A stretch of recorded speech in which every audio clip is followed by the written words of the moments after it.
Hello. It's a little late. It's normally this is up on a Wednesday, but it's Thursday, which is going to be a special. Oh, hello. Special, not really special, but just kind of a cat guest starring Cassette story. This is Kylan. Say hello, Kylan. Hello.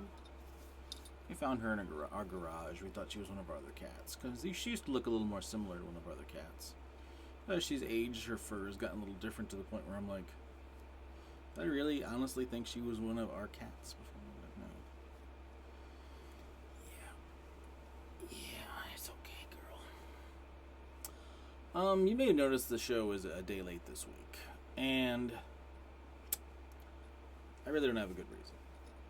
Yesterday was not a good mental health day for me, and I'm not ashamed to say that. Sometimes they happen. I mean, they've happened to me a little bit more in 2020 because, losing my job, COVID-19, the country's a dumpster fire, all those reasons come into play, but other things too. I mean, my family life's great, so don't get me wrong there. It's just hardly anything this year has gone according to plan. Yeah, you're telling me. Okay, she wants down. But maybe a day later, and maybe $1 shorter.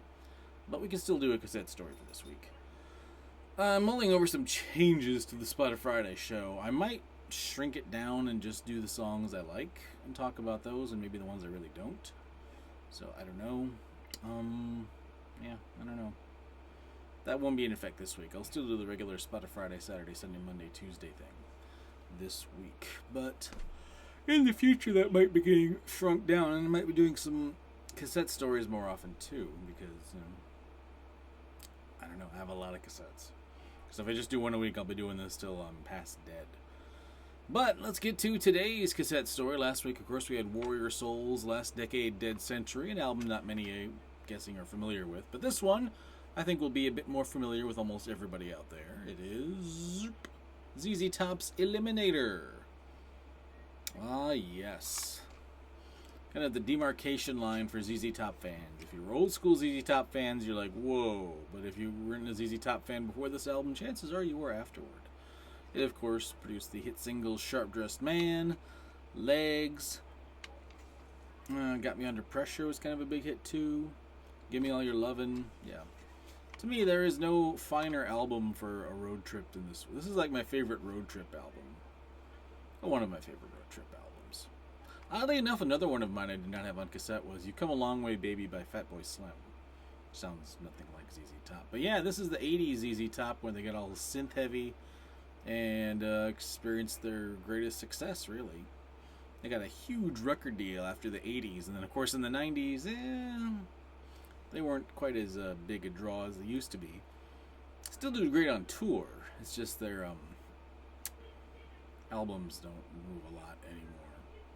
But man, for a little stretch of time there in the 80s, they were like the band. And I always found it a bit odd among other rock fans. It's like rock fans of the day. I mean, they were kind of into, the hair metal or the heavy metal, but ZZ Top just didn't quite. I mean, for some of us, yeah, ZZ Top was great. And for some people, they just didn't really pay it a mind. I don't know. It's like, where exactly, in the 80s, for 80s rock, where would you put ZZ Top? I mean, really. I mean, you can't deny they're a rock band or even a hard rock band. But, they're not going to go on tour with, like, Poison or something. Or, Metallica on the other end of it. Or Bruce Springsteen, for that matter. They kind of fill their own unique little genre. And not many other people in that genre. But yeah, I don't know where else to go with that. So this is purchased at Rexall Drug in Sisseton, South Dakota. They are no longer open. But they used to have this glass case full of cassette tapes. And they would sit like this. And they'd have the price tag right there.